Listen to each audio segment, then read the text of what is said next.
फिलहाल खबरों में बढ़ते आगे खबर बलरामपुर से, जहां ग्रामीण की हत्या के मामले में कार्रवाई हुई। हत्या के आरोप में एसडीएम समेत 4 आरोपी गिरफ्तार कर दिए गए। एसडीएम पर 3 ग्रामीणों से मारपीट का आरोप है और इसी मारपीट में ग्रामीण की जान चली गई थी। तो बलरामपुर में ग्रामीण की हत्या के मामले में कार्रवाई हुई। हत्या के आरोप में एसडीएम समेत 4 आरोपी गिरफ्तार किए गए हैं। एसडीएम पर 3 ग्रामीणों से मारपीट का आरोप है और इसी मारपीट में एक ग्रामीण की जान चली गई थी। 4 आरोपी एसडीएम समेत इस मामले में गिरफ्तार किए गए हैं। बलरामपुर से एक खबर, मारपीट का मामला, जहां पर एसडीएम ने 4 ग्रामीणों को बेरहमी से पीटा। 3 ग्रामीणों से, माफ कीजिएगा, ग्रामीणों से मारपीट एसडीएम ने की थी, जिसमें एक ग्रामीण की मौत हो गई थी मारपीट से।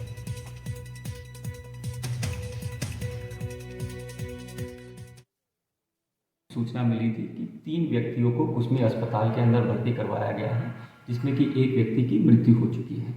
इसी के तारतम्य में कुसमी पुलिस द्वारा त्वरित से इस मामले का संज्ञान लेते हुए आहत गवाह, चश्मदीद गवाह एवं अन्य चीज़ों की जांच पड़ताल की गई थी। जांच पड़ताल के दौरान हमने पाया था कि कुसमी एसडीएम करुण देहरिया एवं उसके साथ सुदीप यादव, मंजीत यादव एवं विक्की उर्फ अजय प्रताप सिंह के द्वारा हंसपुर जंगल के अंदर जो है अवैध बॉक्साइट खनन के संदर्भ में कार्रवाई करने हेतु गए हुए थे।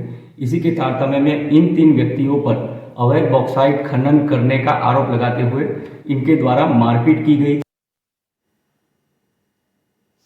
और इस खबर पर ज्यादा जानकारी के साथ हमारे संवाददाता जुड़ रहे हैं नीलेश त्रिपाठी और ब्रजेंद्र कुमार, संवाददाता बलरामपुर से। हम रुक करते हैं हमारे संवाददाता का। हम आपसे ये जानना चाहेंगे ब्रजेंद्र, जिस तरीके से पूरा मामला सामने आया, एक बार विस्तार से कि क्या ऐसी बात हुई थी कि एसडीएम ने इन 3 ग्रामीणों को इतनी बेरहमी से पीटा कि एक की जान ही चली गई।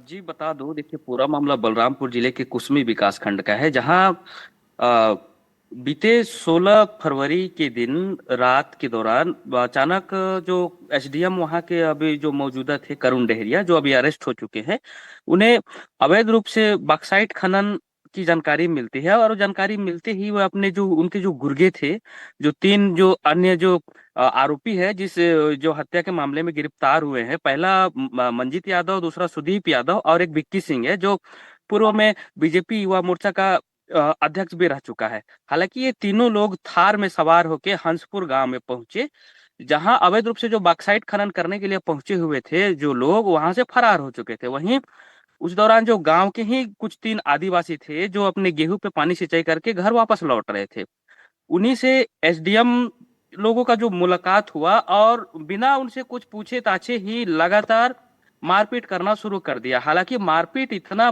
भयावह तरीके से किया गया कि वे तीनों जो आदिवासी थे वो घायल हो गए। और घायल स्थिति में देख के एसडीएम उन तीनों को अपने ही गाड़ी पे बिठा के नजदीकी स्वास्थ्य केंद्र कुसमी इलाज के लिए ला रहे थे। वहीं बीच रास्ते में ही जो रामकिशोर नाम का जो आदिवासी है, जो 62 वर्षीय बताया जा रहा था, उसकी मौत हो गई। डॉक्टरों ने भी उसे अस्पताल में देख कर मृत घोषित कर दिया, जिसके बाद से पुलिस उन चारों को अपने हिरासत में ले लिया। और सुबह जैसे ही हुई, सुबह होते ही कुसमी में तनाव की स्थिति निर्मित हो गई। हालांकि स्थिति को देखते हुए भारी मात्रा में कुसमी में पुलिस बल तैनात किए गए। जो थाना परिसर है कुसमी, उसे भी पूरे छावनी में पूरा थाना परिसर तब्दील हो गया था। पुलिस को लगातार लग रहा था कि कहीं ना कहीं अप्रिय घटना न हो, लॉ एंड ऑर्डर न बिगड़े, जिसके लिए लगातार पुलिस सजग थी और चौक चौराहों पर तैनाती की गई थी।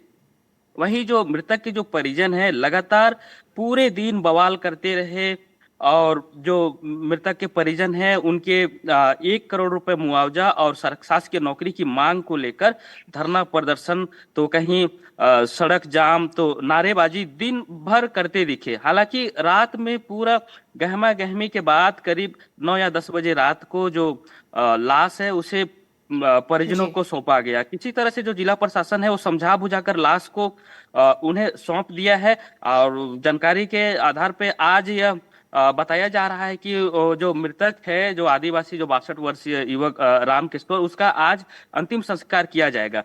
हालांकि पूरे मामले पर ग्रामीण जो थे वो लगातार मांग कर रहे थे कि जो आरोपी है उनके खिलाफ सख्त सख्त कार्रवाई हो और नामदर्ज एफआईआर हो। हालांकि मामले पे पुलिस ने गंभीरता दिखाते हुए जो एसडीएम करुण डेहरिया थे और उनके जो 3 गुर्गे थे, उनके खिलाफ नामदर्ज एफआईआर दर्ज किया गया और उन्हें जी, आपके पास ब्रिजेंद्र वापस लौट रही हूँ। हमारे साथ नीलेश भी हमारे सहयोगी बने हुए हैं। नीलेश, जहाँ कहा कुछ वक्त पहले जिस तरीके से कहा गया था कि कानून व्यवस्था को और बेहतर किया जाएगा, अपराधियों पर लगाम लगाई जाएगी, लेकिन आप सोचिए जब एसडीएम जो वहां पर पहुंचे थे, जिन लोगों पर जिम्मेदारी होती है लोगों की समस्याओं को सुनने की, उसको सुलझाने की, जब वही ऐसे मामलों में लिप्त होंगे तो कहां से कानून व्यवस्था और सुधरेगी, बेहतर होगी, कहां लोगों को न्याय मिलेगा? बिल्कुल देखिए, और बलरामपुर में ये इकलौती घटना हो जो थी ऐसा नहीं है। कुछ 2024 की अगर एक घटना को याद करें तो पुलिस पर गंभीर आरोप लगे थे कि उसने थाना परिसर में एक व्यक्ति की हिरासत के दौरान इतनी पिटाई की कि उसकी फिर मौत हो गई थाना परिसर में ही। और उसके जी। बाद बहुत हंगामा हुआ था, पुलिस पर पथराव भी हुए थे, कई सारे पुलिसकर्मी घायल भी हुए थे। उसके बाद इसके पहले बलरामपुर का ही एक इतिहास है। मीना खलखो नाम की एक आदिवासी लड़की को नक्सल बताकर मार दिया गया था सुरक्षा बल के जवानों द्वारा। उसमें कोर्ट का के वर्डिक्ट में बकायदा इस बात का जिक्र है कि हालांकि जितने भी आरोपी थे वो बरी हो गए, लेकिन कोर्ट ने इस बात पे बड़ी गंभीरता से बयान दिया। उसका कोर्ट का वर्डिक्ट आया था कि पहले पैरा में ही उसने इस बात का जिक्र किया था कि प्रथम इस पूरे घटनाक्रम में ये प्रतीत हो रहा है कि आरोपी जो हैं वो पुलिस से जुड़े लोग ही हैं, या जो जो आरोपी बनाए गए थे वो हैं, लेकिन उनके खिलाफ पुलिस सबूत नहीं इकट्ठा कर पाई थी। यानी कि इस तरह के मामले जब प्रशासनिक तंत्र या पुलिस तंत्र पर ही आरोप लगे कि वो जी। किसी आम व्यक्ति को किसी भी आरोप में पिटाई कर दे और उसके बाद उसकी मौत हो जाए और उसके बाद घटना बढ़े, तो इस बात को लेकर लगातार बलरामपुर सेंसिटिव इलाका रहा है। वहां पर अधिकारी जो भी रहे हैं, पता नहीं उनको इस बात का किस बात का इल्म रहता है कि वो भगवान हो गए हैं या जो भी है तुरंत निर्णय कर लें। एसडीएम अगर वहां मौके पर गए भी थे, अगर इनको संदिग्ध गतिविधियां भी लगी उन तीनों लोगों की जिनके साथ मारपीट की गई, जिनमें से एक की मौत है, तो उनको गिरफ्तार किया जाना चाहिए था, थाने परिसर लाया जाना चाहिए था, पूछताछ होती, फिर उसके बाद अगर वो गलत मिलते तो कार्रवाई होती, एफआईआर होती, तमाम तरीके की जा सकती है। लेकिन आप त्वरित निर्णय लेकर जब खुद ही सजा देने के लिए राजी हो जाते हैं, जब खुद ही सजा देने लायक अपने आप को समझने लगते हैं, तो इस तरह की घटनाएं होती हैं। और इस पर अब सियासत जी। भी शुरू हो गई है छत्तीसगढ़ में। बता दें, पूर्व मुख्यमंत्री भूपेश बघेल ने इस मामले में कहा है कि प्रशासनिक जो तंत्र की जो नाकामी है, प्रशासनिक तंत्र को जो एक खुली छूट जी मिली हुई है नीलेश। कि वो कुछ भी करे, जी। उसका एक नतीजा है। जी जी। जी। जी नीलेश, बहुत शुक्रिया आपका जानकारी के लिए, और ब्रिजेंद्र आपका भी तमाम अपडेट के लिए शुक्रिया। हमारे सहयोगी नीलेश और ब्रिजेंद्र हमें जानकारी दे रहे थे। बलरामपुर में फिलहाल इस मामले की जांच पड़ताल जारी है।